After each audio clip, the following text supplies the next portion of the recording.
네, 후보자님. 한미일 연합훈련 같은 경우 찬성을 하시지요? 네? 한미일 해상훈련 같은 네네. 경우를 계속적으로 해왔잖아요. 문재인 정부 때부터 한 거예요. 송영무 장관 시절에. 네. 이 훈련하는 거를 동의하시나요? 앞으로도? 한미연합훈련은 크게 반대할 이유가 없다고 생각합니다. 계속 해야 된다고 생각합니다. 22년 9월 28일 날 한미일 연합훈련 일정 및 장소 또 독도에서부터 거리를 SNS에 우리 후보자님께서 장소, 훈련 일정 장소 등을 발표를 하셨었거든요. 기억하시나요? 네, 기억하고 있습니다. 그거 발표하신 게 이제 장관이 되시잖아요. 그러면 이게 야당 의원이긴 했지만 적절했다고 보십니까? 그 당시에는 야당으로서 국민적 알 권리 차원에서 저는 이게 일반 물건이기 때문에 오프 더 레코더가 아니라고 판단을 했고 훈련 장소가 다른 곳이 아닌 아주 예민한 장소인 독도 인근에서 그 훈련이 이루어졌기 때문에 제가 국민의 알 권리 차원에서 그 SNS에 보도를 한 겁니다. 두 가지 문제점을 지적을 하겠습니다. 우리 장관 후보자께서는 굉장히 이 부분을 고려를 하셔야 한다고 생각을 해요. 국민의 알 권리 얘기를 하시는데 첫 번째 그 주변에서 중국의 정보함이 활동 중이었습니다. 알고 계시죠? 네. 보도가 다 됐었습니다. 그러면 핵잠을 비롯한 잠수함이 수중에서 작전할 때는 음파를 비롯해서 이 작전과 관련된 것들이 적국에 들어가거나 정보가 입력이 돼버리면 그 핵잠의 모든 기본적 사항이 입력이 돼서 다른 지역에 작전할 수가 없습니다. 왜? 노출이 되기 때문에. 이런 굉장히 중요한 문제가 있다는 거예요. 해의원 시절에는 이 문제를 그렇게 볼 수도 있을지 모르지만 지금 장관의 입장에서는 그렇게 봐서는 안 되는 거예요. 입장 변경을 하시겠습니까? 입장 변경이라기보다는요. 그 훈련한 위치가 제주 남방이나 일본 연근해 같으면 모르는데 또 인근에서 훈련했기 때문에 그 점에 대해서는 짚어야겠다는 생각이 변화가 없습니다. 독도에서 185km가 떨어진 곳이고요. 일본으로서는 120km 떨어진 공해상이에요. 동해에. 이거 다 알고 계셨을 거라고요.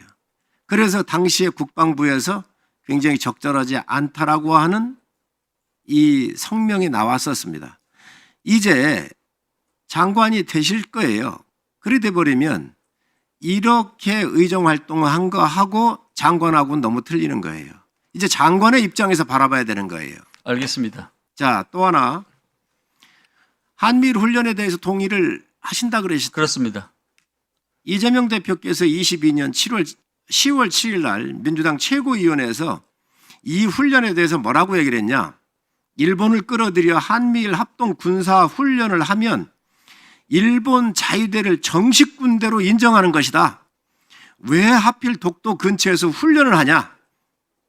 극단적 친일 행위로 대일 굴욕 외교에 이은 극단적 친일 국방이라고 비난을 했었습니다.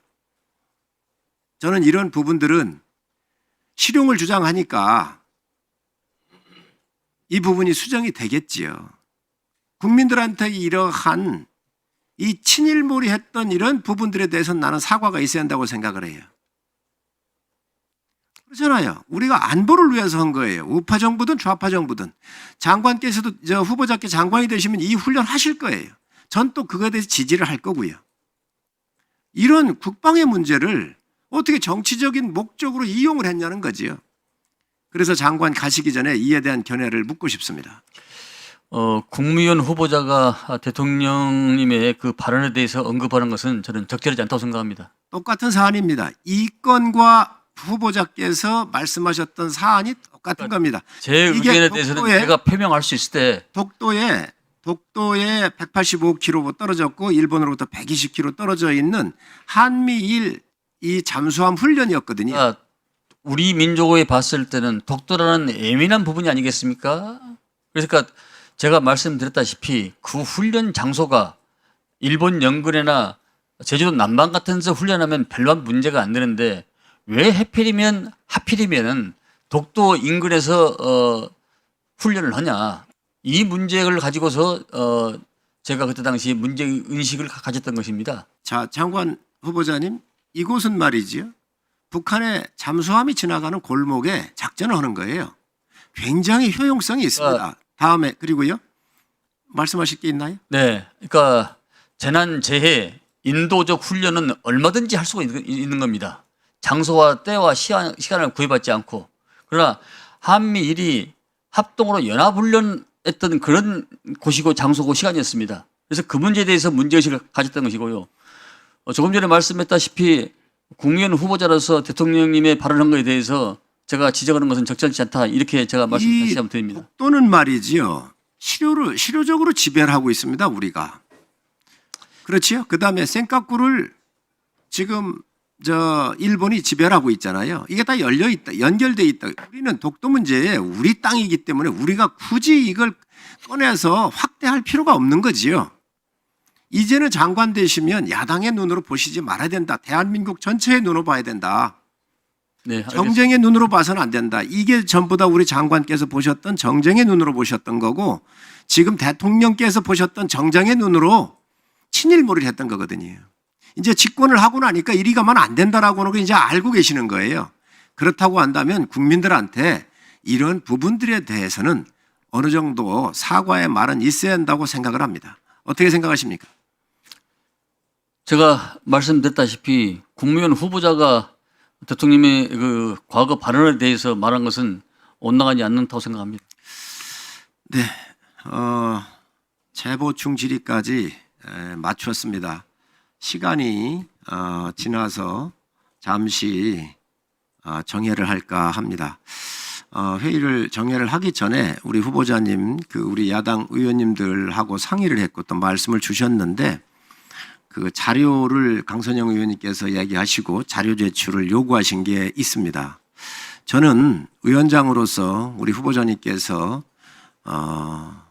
16년인가요? 이렇게 국방의 한 곳에 계시면서 전문성도 쌓으셨고 또 훌륭한 인품도 갖고 계셔서 웬간하면 오늘 여러 가지 청문회를 한 거나 여러 가지 봤었을 때 바로 인사청문을 채택을 하려고 합니다. 그런데 중요한 것은 지금 가장 중요한 게 군을 통솔하고 군 중에서도 장관의 회사로 따지면 이 군의 CEO에 올라가는 자리입니다. 그렇기 때문에 야당 의원님들께서 요구하신 그 병적기로서 문제 그리고 주식 거래에 대한 이 문제를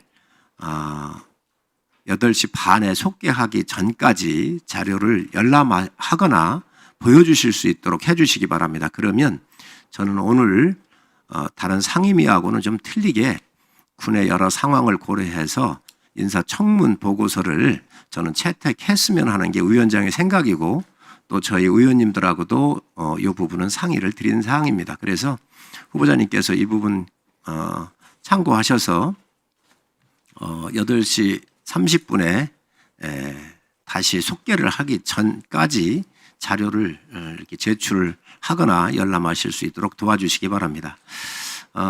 저녁 식사 일정과 여러 회의 진행을 위해서 잠시 정회를 하도록 하겠습니다. 시간은 8시 반에 속개하도록 하겠습니다. 잠시 정회를 선포합니다.